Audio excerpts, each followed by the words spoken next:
What's going on, people? Loyalty back again with just another DJ podcast. How's everybody doing out there? Special thanks to anybody who watched or liked the last episode, episode 1. I'm a work in progress. Finally got a mic. It's not your fancy Shure microphone, but we're working. We're building. It's called building blocks. I talked about the stairstep method in the previous episode. Check that out. But how's everybody doing out there? Leave a comment if you guys did anything crazy over this, beginning part of the summer. Let me know if you guys are still gigging and what area that you're from. But I know what you're thinking. Why the hat? Well, I'm filming this on the day that the Heat signed Giannis. I'm super pumped. Yes, I know that the Heat have hit on some big name stars over the recent years, but I'm super pumped as a fan. But anyways, enough of that. It just passed Father's Day. How'd everybody do for Father's Day? If you're a full-time DJ, did you plan in time to spend with your family? If you're working a 9-to-5 regular job, were you able to, reschedule some of your DJ hobby stuff so that you could get time with your family? I will tell you that I just retired from the Air Force after 24 years. It was super important for me now going forward, since all the birthdays I missed, all the time I missed, all the sacrifices that I made over the years, that I make sure that I plan in these times with my family. So we've tried to make it a habit to go on a vacation right around this time every year. We were able to go on our vacation. My last gig was June 13th for the first half of the year. My next gig doesn't pick up until the first week in September. That's pretty common in Florida. I did have 2 gigs over the summer last year. I'm thankful that I don't this year. They were grueling. The last few gigs that I had that were outside right before summer were tough, especially in feels like 98 degrees. It is grueling setting up. Some of you that live in hot states can empathize with with how it feels. But how was your Father's Day? Did you set aside that time? I cannot stress enough, especially if this is your full-time gig, to set aside time for that. But anyways, I thought it would be super important that we talk about going into this, that 9-to-5. And I wanted to share a video of a content creator that's pretty big in the entertainment space. One of the videos that I seen pop up on my algorithm from DJ Nick Spinelli. Grinds my gears.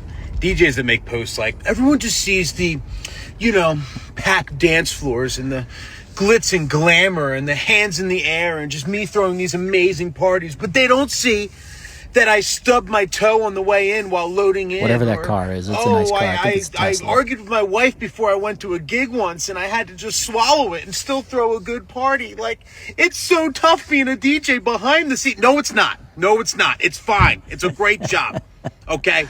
The problems we have to deal with aren't even close to the problems of a 9-to-5. Trust me when I tell you, okay? Been on both sides. Stop crying. Listen, when he says trust me, I'm going to trust him. He's put out fire content for as long as I've been a follower of his. But I've worked a 9-to-5 job, so I kind of can relate to exactly what he's saying. I have been in those 9-to-5 jobs where it's grueling every single day. It's a grind. Just extremely happy to make it to the weekend where I get to go DJ at a nightclub or a bar or even do a wedding as an event guy. So I completely empathize with and can understand where he's coming from.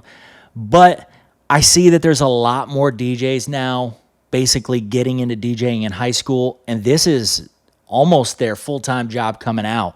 So I could see where they see it because they don't have the work experience from the 9-to-5. So I see it from both angles. I will tell you, like I said, I trust him. I did 24 years active duty Air Force. I didn't join till I was 20. I was a DJ before that as well, and I still worked full-time jobs. This is way better. Like Ray Lewis used to have a saying, you don't pay me for Sunday, you pay me Monday through Saturday. I'm the same way. Even though I charge you for the time that I'm actually working, not the setup time, you don't pay me for the time that I'm actually working, spinning the records during this time or spinning the music. I guess we don't spin records that much anymore. You don't pay me for that. You're paying me for the setup, the tear down, all the work that happens between X, Y, and Z to get me to the gig, to prepare for that gig. But the time that I'm doing it, even though that's where the quote comes from, that's all the money is around that. Especially tear down. I can't stand pack up and tear down, especially in 98-degree heat. It just destroys me. So I definitely agree with them. I don't get paid for the operational part. I get paid for all the logistics and the stuff around that. Cannot stress that enough. But tell me what you think about it. Are you a DJ that has only worked as a DJ as a full-time job? Have you worked regular jobs and on the weekend just been a hobbyist and then transferred over to doing this as a full-time job, kind of like how I did? I'm definitely curious to see how you guys spin it in the comments. I mean, hopefully we'll get 5 people that watch this video this time and make it past 3 seconds. But yeah, I'm definitely interested. But that takes me to the segue. Just another music segue. Now, something that I've been seeing, maybe this is a hot take, but that I'm just curious about is obviously a huge part of our industry is playing music. But let me tell you, because there's music snobs everywhere, right? Let me tell you what I've seen over the past 5 years. I would say probably since COVID was the transition period, was that a lot of the music that we're playing today was considered corny at one point. Now, I never understood what was corny. I guess that is a very opinionated, what music is corny. And like I said, there's a lot of music snobs in our space. There's a lot of podcasts out there where I'll listen and then they'll agree that certain things are corny.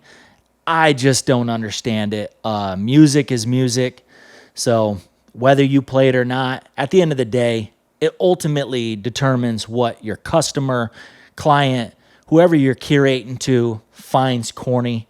I would say I don't know what is corny because now everybody's playing the 2010 stuff. Now you're seeing stuff like the YMCA.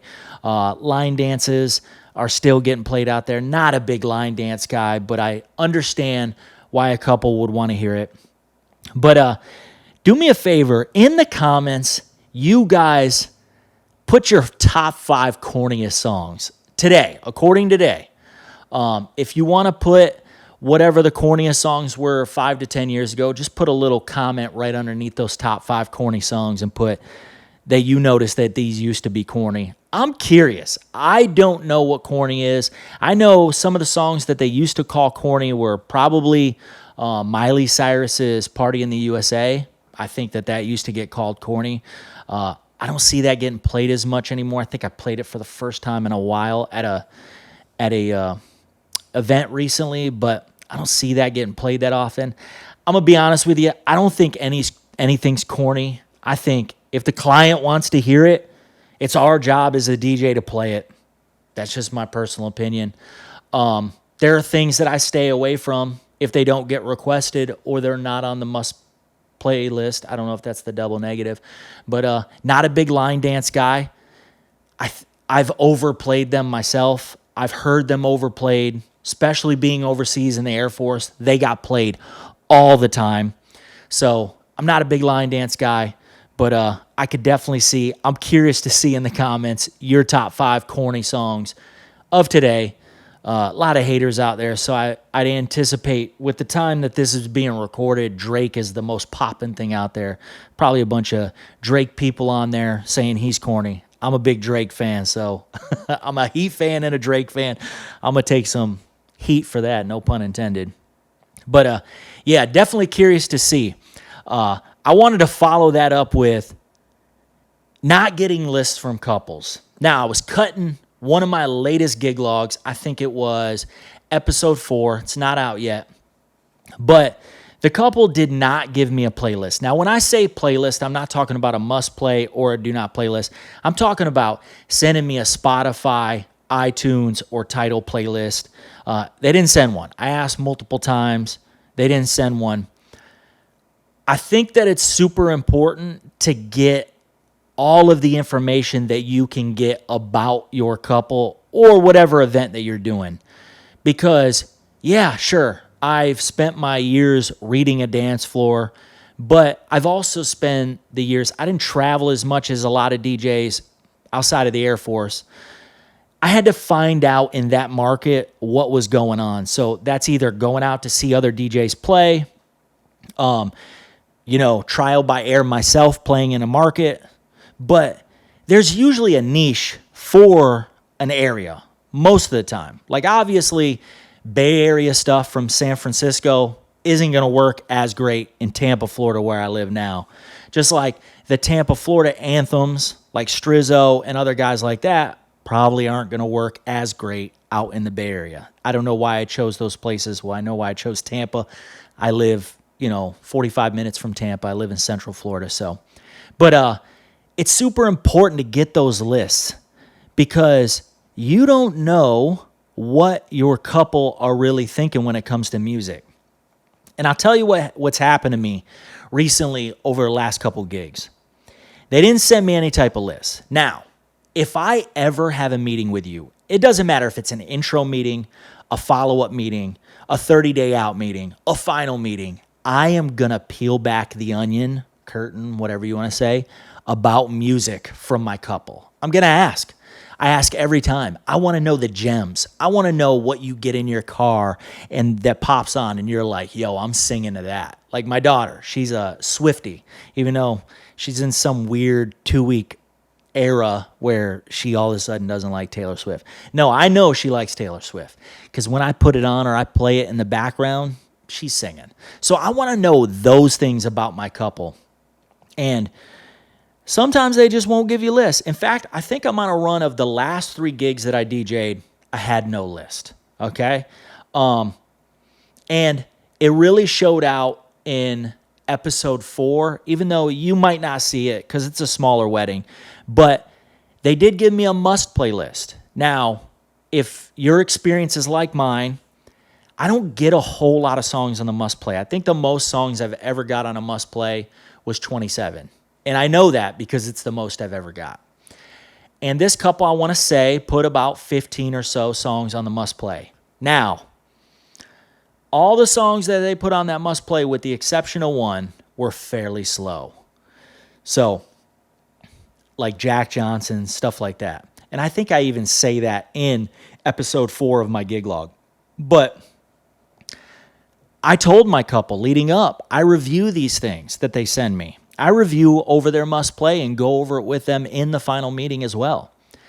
Hey, if I'm playing Jack Johnson all night, and maybe it's just me as a DJ, maybe you guys can school me on that. I don't think a lot of people are sticking around. What do you want to see? What is your vision? And usually they revert to a lot of the stuff that I kind of already have an idea from playing bars and nightclubs and seeing, stereotyping their type walk in. And I usually know what to play.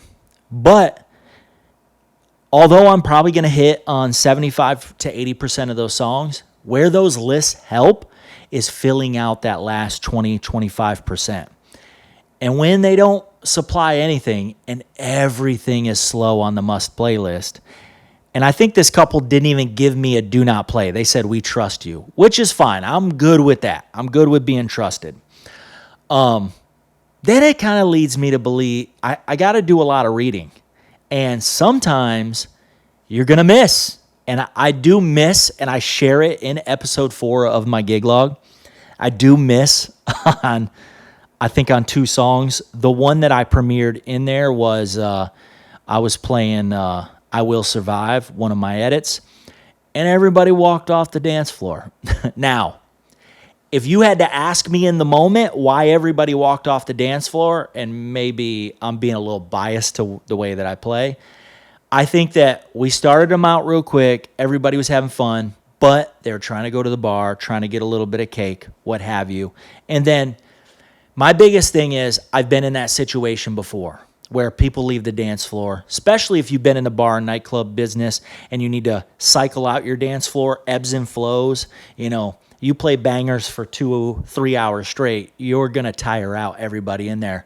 And most importantly, at least in a bar or nightclub, you're going to keep that floor so stagnant, you're going to risk losing the fringe people to go off to another bar because they can't get on the dance floor. So ebbs and flows. That's what I always tell my couple. Ebbs and flows to the night. So going into We Will Survive, they all walked out. Now, I noticed that they walked out.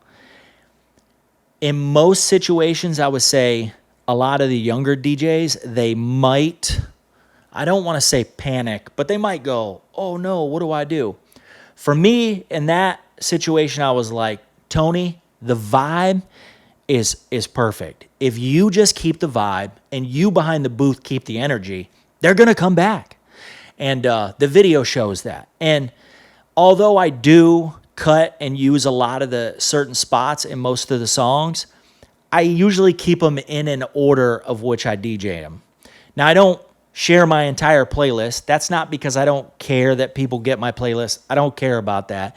It's that if you don't cut in certain areas for YouTube purpose, you're not going to get monetized. Even though I'm not getting monetized now, hopefully these videos will carry themselves sometime later on down the road. So I don't want to get clipped by YouTube and basically restrict my content or not monetize it because I have too long pieces of songs. So I'm getting an understanding of what I need to put in my gig log. So that's the reason why I share, 20 or so songs. But I think that you can get a good rough estimate of how my night went just by those songs. And of course, I'm going to clip the best pieces of those songs. So, but if somebody's dancing 28, 30 songs and you can see all the way to the end of the night, you got a pretty good understanding that it was either a good night or a mediocre night or a bad night. So, but anyways, so they all left. But I had to stay with the course. I knew that I think they liked classic rock and newer rock and stuff like that. I think even the groom liked metal stuff. So I just steered the course.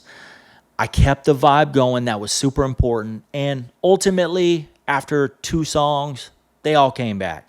Now, was it this crazy hands up, getting nuts? Nah, this wasn't one of those type of weddings. And if you're in the entertainment space and you only get those weddings, kudos to you. I wish I could be in your seat. But if you know from the bar or nightclub, all your friends over the years have been like, yo, that's got to be the most lit job on the planet being a DJ. You know that there's really only 2, sometimes 3 hours a peak. And around that, they're setting up, tearing down. There's those hours where you're opening up, closing the set.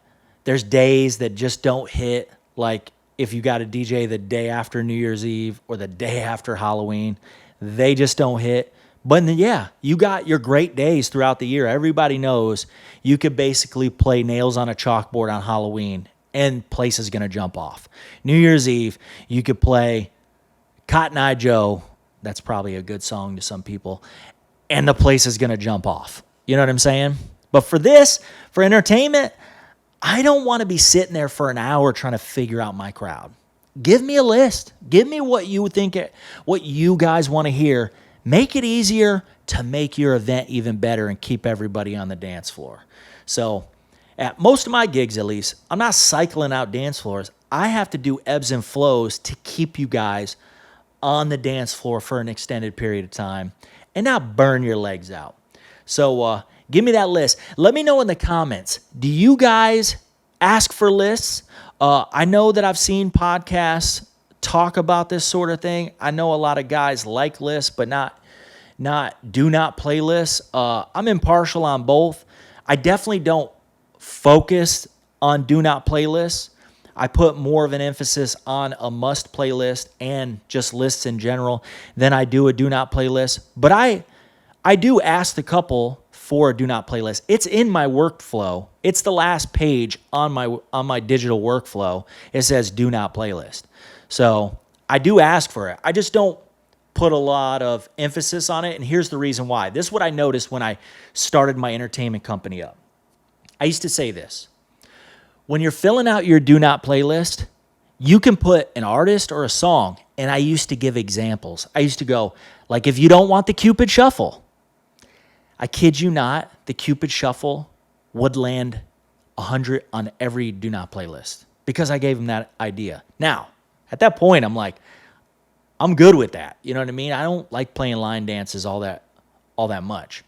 But I used to say stuff like, and some artists will put on there Taylor Swift or Morgan Wallen or Bruno Mars. And I kid you not, when I used to use those examples, I'd get 4 things on my do not play list. All Taylor Swift songs, all Bruno Mars songs, all Morgan Wallen songs, and no Cupid Shuffle. I kid you not. So I stopped giving those examples. Now, if there's something I don't want to play and the cat's out of the bag, like line dances, then I'll put it on there. But I've learned now, being out of the bar and nightclub and in the entertainment space, what do they refer as line dances? Because I've had some couples go, the YMCA is a line dance. I don't know that I'd call that a line dance. I'd call that like an informational song. The Macarena is a line dance. So I always try to peel that onion back. Now, I don't put a lot of emphasis on the do not playlist. I just say, hey, if there's something that you do not want to hear that's a non-negotiable, put it on there. And, and lately I see a few things on there. But let me tell you where I think the do not playlist is a very valuable tool. I had this recent gig. In fact, it's the June 13th gig. And I noticed that they were putting a lot of songs on there that I really don't play. But there was a theme with all of them. And this goes into the next thing that I'm going to talk about. All the songs were from basically a 3-year time period. And I was like, that's interesting. So what I did is I used AI. I pulled up the most popular songs. Now, I want to say a bunch of them were hip-hop songs, pop songs, and R&B songs, which were right in line with the clients that I had. You knew that they wanted to hear hip-hop, R&B, and pop music during their reception. So I went on chat on AI, and I just typed up, hey, can you give me the top 10 hip-hop, top 10 R&B, top 10 pop songs from these years? And I use the years from the songs that they put on the do not playlist from when those songs released. And this goes into the next thing that I'm talking about. Those songs were amidst those songs from that year. Now, they weren't the number one songs, but you could tell in a time of radio and Spotify's coming on, those songs were probably played out. Now, the good part is I wasn't going to play, I don't even think, any of those songs. And this is what I've heard this from somewhere, so I'm not the one creating this idea, but I've definitely put this into action within this last year. Either you get lists or you don't get lists. Use this.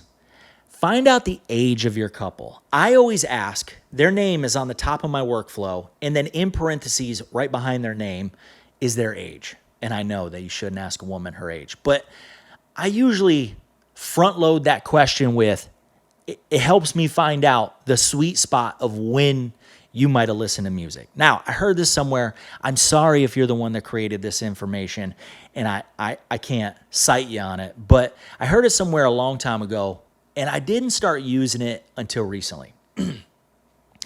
I heard the best time for music for an individual is when between the ages of when they were 13 and 18 years old, maybe even 20. Those are the prominent years. And I see it now because I have a 16-year-old, about to be 17-year-old in the house, and I see what he's into, and it works. But I started implementing that in my music search to get ready for gigs. 13 to 18. Now, obviously, if they don't listen to hip-hop, you don't want to be, and you find that out, because I always ask what genres are they interested in during my workflow and all the meetings that I meet with them. If they're like, I don't want rap music, then obviously I'm not including any rap music in there. But if they're interested in rap music, hip-hop, country, whatever, then you can really use this to find out. And use AI, because it's even better and easier to get lists now, to find out what those top songs were during that period. And I started using that, and you would be surprised at how much that works. Now, that doesn't mean don't play the classics like Michael Jackson or Earth, Wind, and Fire or, Kool and the Gang. You're still going to play the bangers because at the end of the day, most weddings have their grandparents, their parents, aunts, uncles, all that stuff, and their sweet spot was that. So, but use this for the couple. It works. I always ask their age, and then I throw into AI, hey, my couples are this age. What would have been the most poppin' songs on the Billboard Chart 100 or on Spotify when they were 13 to 18? Build me like 100-song list or separate the list into categories by year and genre. And there's many different ways you can do it, and it hits. Almost every time you won't miss a song because that's the sweet spot for them. That's when they were the most into music. They're going to school. Now we're much older. A lot of us listen to podcasts, not just another DJ podcast.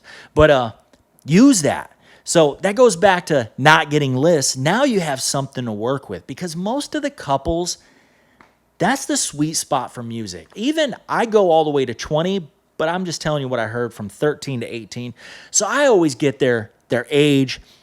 Now, some couples, they're great. Like I had a couple in April, I did a gig, and this guy gave me 2 playlists. He gave me a Spotify playlist that he'd probably been building for 10 years. I don't even know if Spotify's been around that long, but you get what I'm saying. And then an iTunes playlist. And I was like, yo, that's awesome. And although I didn't play everything on there, I played a lot of songs in my own way. Now, when I say lists, you're not just playing the lists. You're DJing. You're letting your style come out with how you put together songs and stuff like that. So don't get it twisted. But that's where those lists really come in handy. Now you know if those edits that you were creating can fill in around that gig. That's why I'm really on playlists. But now you have a trick. If you don't get playlists, and I'll probably repeat this in the future, then here's a little trick. Try it out. Drop in the comments in the future videos if this worked out for you, because it has worked out for me.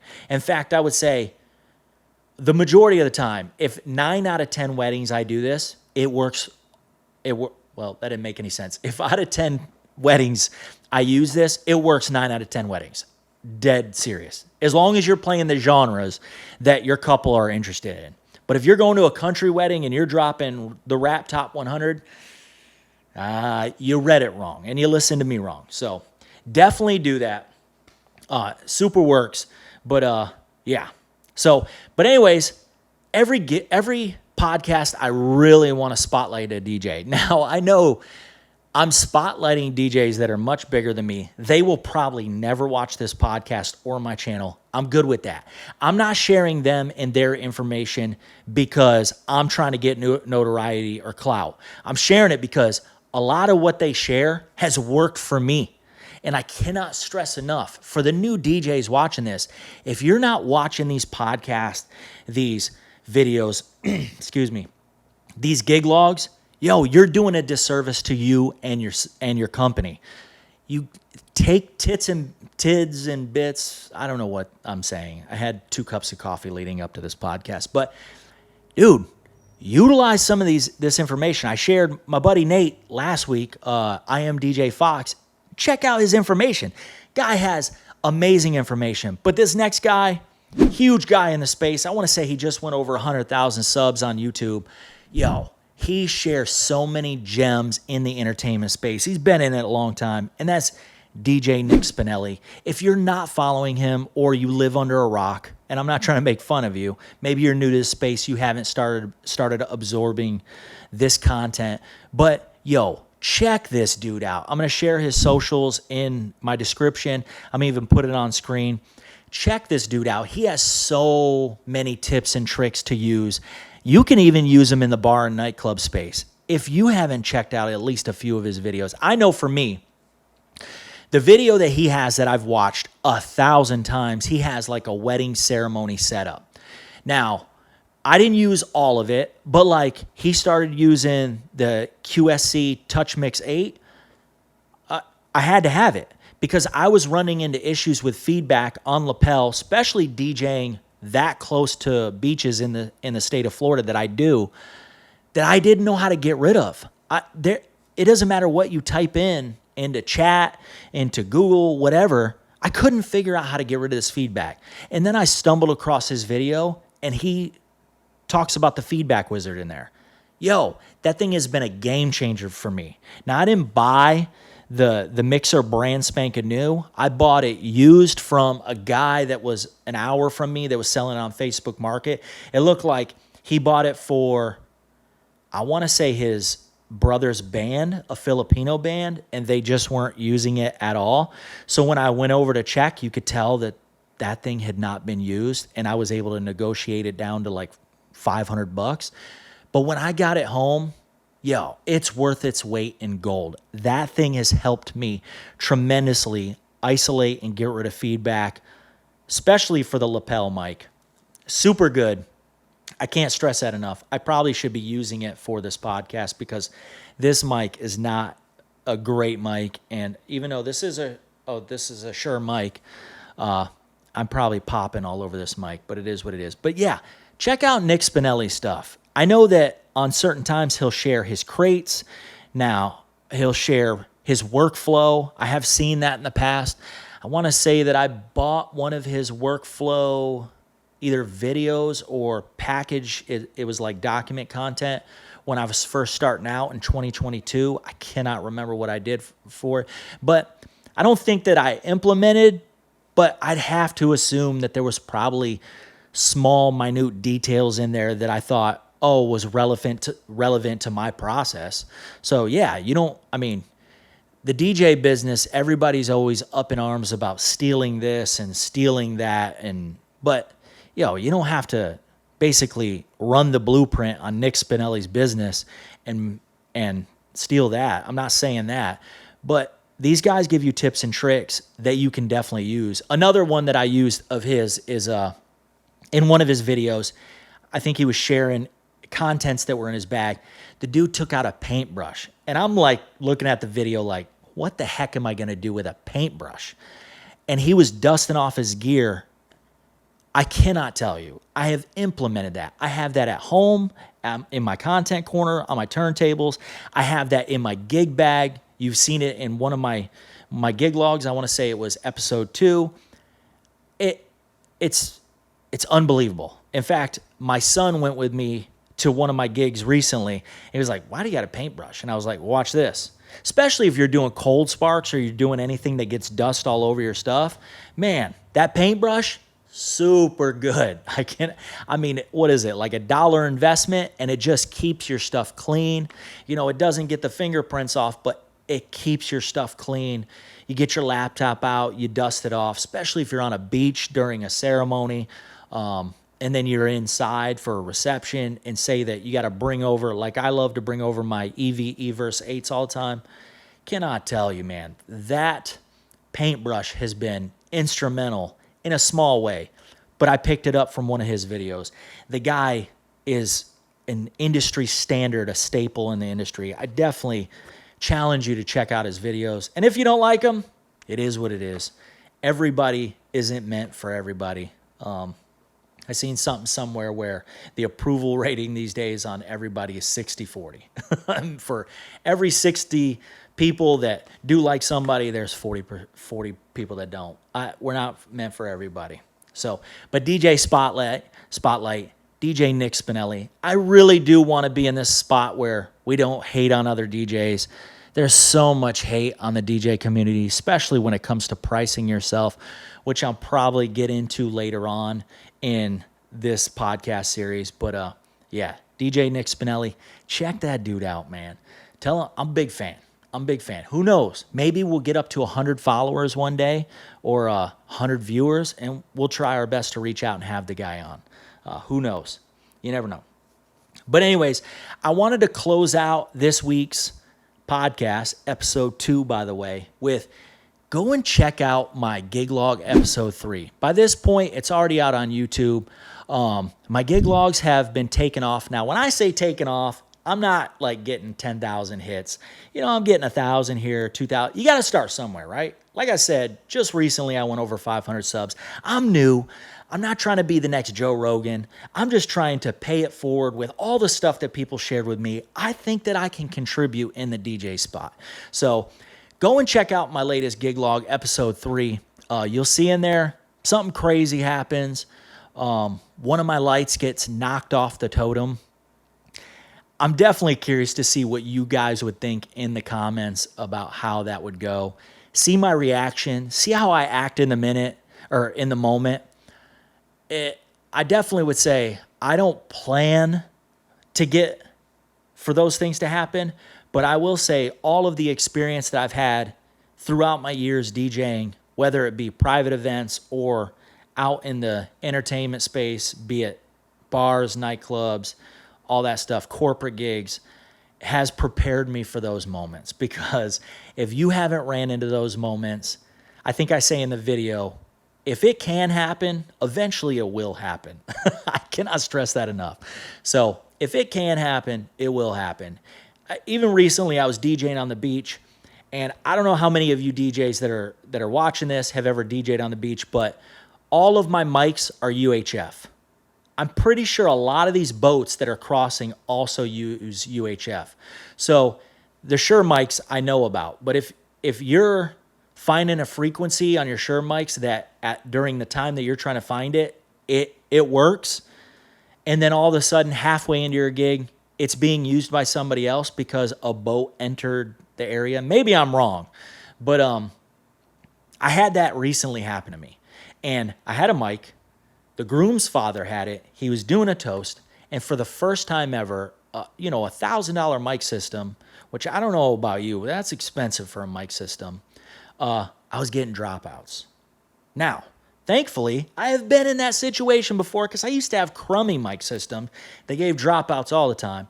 And I always make sure I have a backup mic ready. Always have a backup. Sometimes that's to my fault. I have too many backups that I'm bringing too much crap with me to my gigs. But I had a backup available. And then immediately what I did was I cycled my mic through. I recalibrated or refound a new frequency. And then I made sure that mic was out back in use. But it taught me a valuable lesson that I didn't know. When I'm testing my mics, I set the frequency. And then right before reception starts, because usually cocktails in a different area is reception, I reset my frequencies. So on the Shure microphone set, the good ones, the SLXDs, it finds you a frequency, which is great. One that's not being used or one that's the best use for whatever you're doing in the area that you're at. So anyways, during the first time that I'm setting it, I'm just checking to make sure everything sounds great, levels are great on the mixer, all that stuff. The second time is to make sure that I'm in an optimal frequency so I don't have dropouts. And then the third case, I make sure that I have a backup. Always make sure that you have a backup. But if you can't afford a backup, probably listen to the first two, okay? I get it. Not everybody can afford 4 or 5 mics. Them damn things are expensive. I think I just got my 4th mic, which is an SLXD Plus. And I want to say the whole combo was about $1,200. So that's a lot of money, especially if you're new in this space and you don't have it. I understand it. So now just my mics alone, I probably have $5,000 or $6,000 in mics. I didn't get that just sitting in one sitting. Anyways, I'm rambling. So go check out Gig Log episode 3. You'll notice by the overdone cover with it, the whole world burning down. I get to go through a certain couple things in there that hopefully you can borrow from my experience. Now, if you're like me, and you can ask my mentor, for some reason I usually don't heed to experience. I want to experience it myself. I don't know why I'm a glutton for punishment, but I am. But anyways, if you made it this long, I appreciate you watching. This is episode 2. Just another DJ podcast. I can't wait to see you guys on the next one. Here we go.